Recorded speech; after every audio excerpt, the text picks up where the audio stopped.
Hello, and welcome back to Tarot from the Crypt. This is Lotus God Sage, your Crypt Keeper. It is Tuesday, July 28, 2020, and we're going to get into a Sagittarius read real quick. See how you guys are out there doing. See how you're faring, see what you're up against.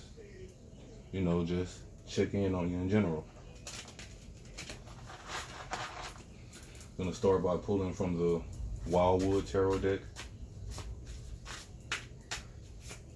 Give it a quick shuffle.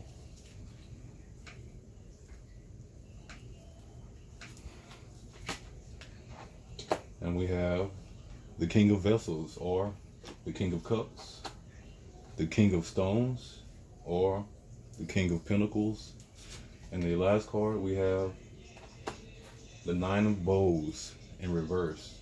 So just looking at it off top, it's a very powerful and very nice reading. You know, just to interpret first off a past, present, future, you have the King of Vessels, the horn here, very majestic crane, and vessels representing emotion and intuition and spiritual work that we have to deal with. And with this King of Vessels in the upright position, it seems, Sagittarius, that you guys are in a very powerful place. Although I like to note, even though this is the vessels in a crane, it's much like the flamenco, with one leg in the water and one leg out, just almost about to dip, not even a toe, but a claw, the tip of the fingernail into it, but still standing balanced in this river of emotion here. And next to that, we had the King of Stones, or the King of Pentacles, the Wolf card, a very powerful card, a card about, you know, majestically appreciating the environment around you, the ecosystem, you know, the climates, this very deep winter howling at the moon, and this night that's almost dawn. The King of Stones, stones and pentacles being about, you know, earthly matters and physical objectives and physical obligations and physical tasks that we all might have to take on. And with this King of Stones here in this upright position, this is a very powerful, very, very positive placement. Just getting ready for your future, if you will. Or card 3, we have the Nine of Bows, or respect, in reverse. And here we have a almost feral man emerging from a dense brush with his bow. You know, nines being almost to the tens, almost to completion. You know, nines ask you to look back at what you've, you know, what you might have done on your way to the end and what you might be encountering. But, you know, it's a preparation for a closure that might need to be addressed and focused on, and just giving a little bit more love here in this end of July. But also I'm gonna pull from the Animal Spirit deck. I'm gonna give you guys one pull per card, you know, wrap it up pretty nicely here. Don't want to go too intensely into the read, trying to take care of you guys on time constraints. But for the King of Vessels, we have the Sea Serpent in reverse, very powerful soul card. Under the King of Stones, we have the Butterfly in reverse, beautiful card as well. And on the Nine of Bows, or the Nine of Wands, you know, a card about creation and manifesting and the intent behind what you want, that driving emotional force that's gravitating all these things into your life based on what your preferences are. But to start here, we have the Sea Serpent in reverse, also known as an Ouroboros to some, a serpent or a snake or a dragon or some reptilian type of life form consuming its own tail about rebirth and becoming reborn by consuming yourself in a manner that's, aimed towards personal growth and reflection, eating away at all the things that are eating away at you in order to become a better person.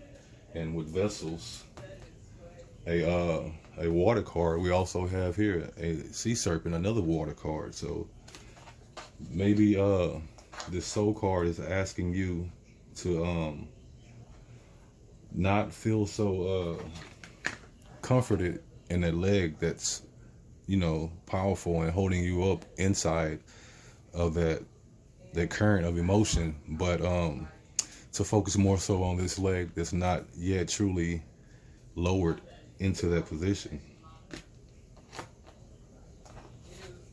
But here we have the butterfly, a majestic card about rebirth and and it's rebirth within a same birth cycle, which is so powerful, which is what is so powerful about the butterfly, that it goes into this cocoon and becomes basically liquid from this more physical state, and then from that liquid reconstitutes itself into a different physical existence.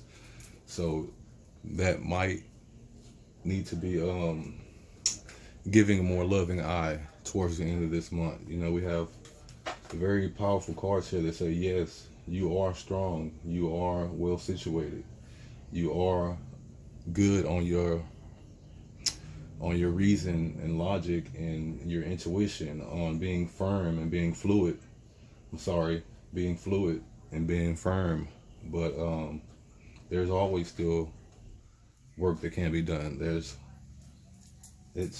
no such thing as stagnation, even in positivity. It's not always good, even when you feel like it's always good. And there may be no overlying, red flags or big glaring indicators that work needs to be done.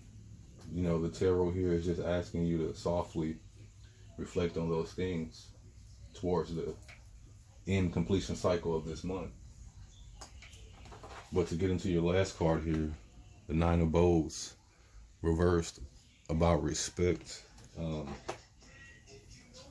So far, this reading has been, an internal one. So maybe it's a issue of self-respect that we're dealing with, or how you see people are respecting you in your own rights and what you require in your marriage.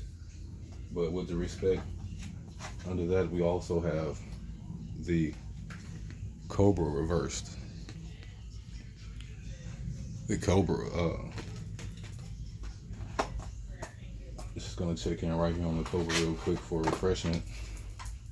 The Cobra, the Cobra is a fire card. In all this emotion, there may be something fiery going on. So we go from the water to the air to more intense air in this fire here. So we might be building up to something, prominent going on. But the Cobra, when out of balance, we're looking at know-it-all natures. We're looking at a egocentric center of being. It's about pausing, waiting, and the inner teacher. The Cobra, kind of a baby form of the sea serpent here. So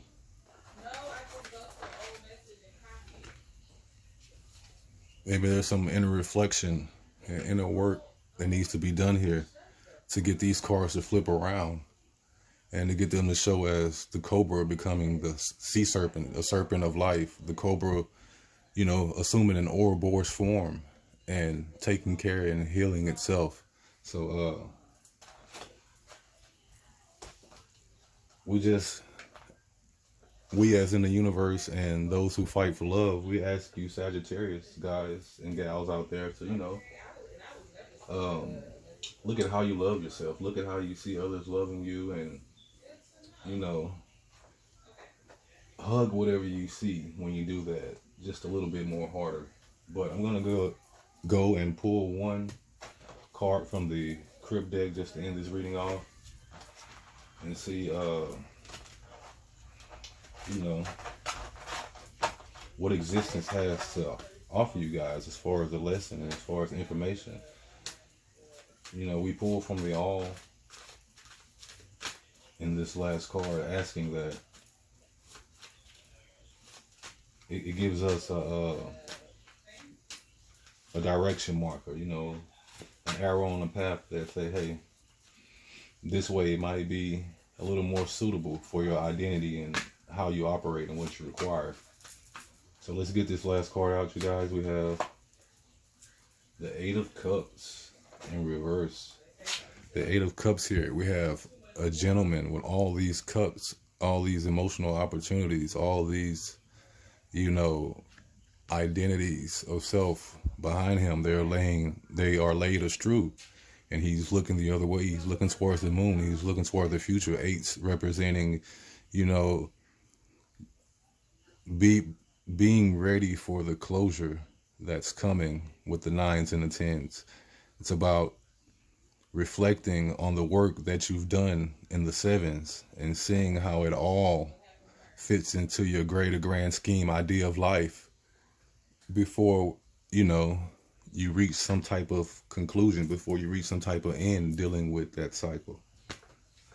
And it's very much a beautiful accent to the read you guys have here, Sagittarius. So as always, love yourself and others, and well wishes from the crypt.